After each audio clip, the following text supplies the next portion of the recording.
MLA కావడం, మంచి విజయాన్ని అందుకున్నటువంటి పవన్ కళ్యాణ్ గారికి నా హృదయపూర్వక శుభాకాంక్షలు తెలియజేస్తూ ఉన్నా. అదేవిధంగా గత 2 రోజుల నుంచి చూస్తూ ఉన్నాం, జగన్మోహన్ రెడ్డి గారిని ప్రజలు ఆదరించలేదు. అందుకనే ఆయనకి ఓటమి వచ్చింది. కేవలం 11 స్థానాలకే పరిమితం అయ్యారు. భారీ మెజార్టీలు కూటమి అభ్యర్థులకి వచ్చాయని చాలామంది మళ్ళీ విష ప్రచారం, చెడు ప్రచారం చేస్తూ ఉన్నారు. ఇందులో వాస్తవం లేదు. జగన్మోహన్ రెడ్డి గారు ప్రజల కోసం ప్రవేశపెట్టినటువంటి సంక్షేమ పథకాల్లో చాలా వరకు ప్రజలు సంతృప్తి చెందారు. జగన్మోహన్ రెడ్డి గారి వెనక ప్రయాణం చేస్తూ ఉన్నారు. జగన్మోహన్ రెడ్డి గారిని ఆదరించారని నేనైతే వ్యక్తిగతంగా భావిస్తా ఉన్నా.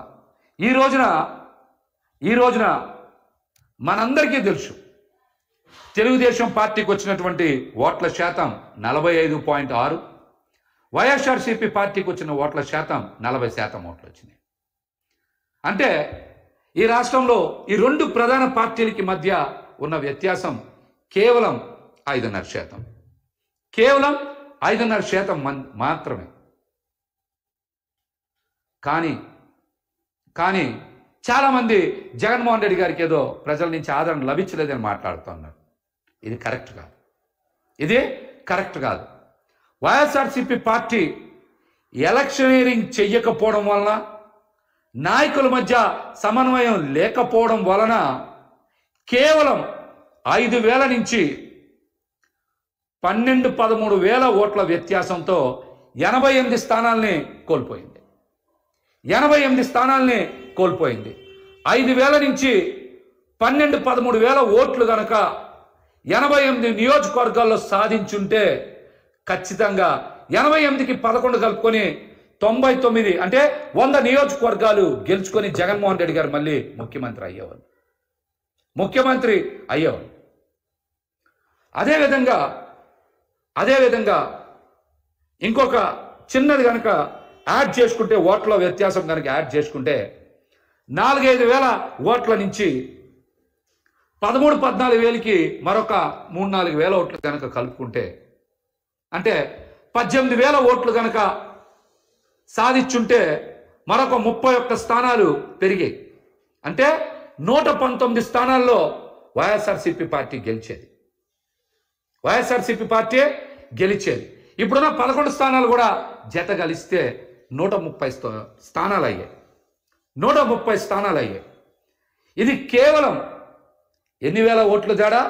4,000 నుంచి 17,000 ఓట్లు తేడాతో వైఎస్ఆర్సీపీ పార్టీ వదిలేసుకున్నటువంటి స్థానాలు 119.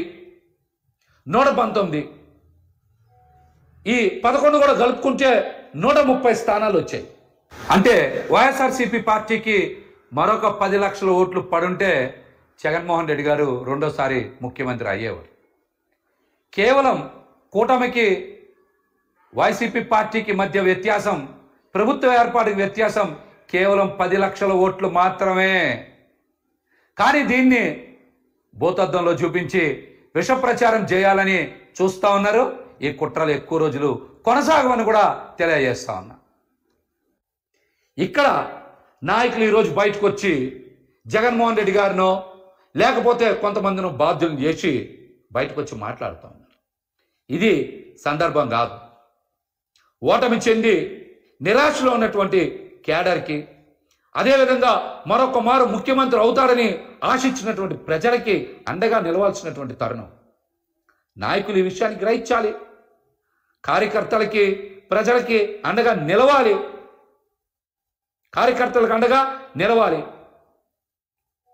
అద్భుతమైన ప్రచారం చేసి అన్ని వనరులు సమకూర్చిన తర్వాత కూడా ఓటమికి కారణం నాయకుల మధ్య సమన్వయం లేకపోవడం. రెండోది, ఖచ్చితంగా ఎలక్షనీరింగ్ చేయడంలో పార్టీ కొంత వెనకబడింది అనేటువంటి అంశం నాకైతే స్పష్టంగా కనబడుతుంది. ఇది నా వ్యక్తిగత అభిప్రాయం.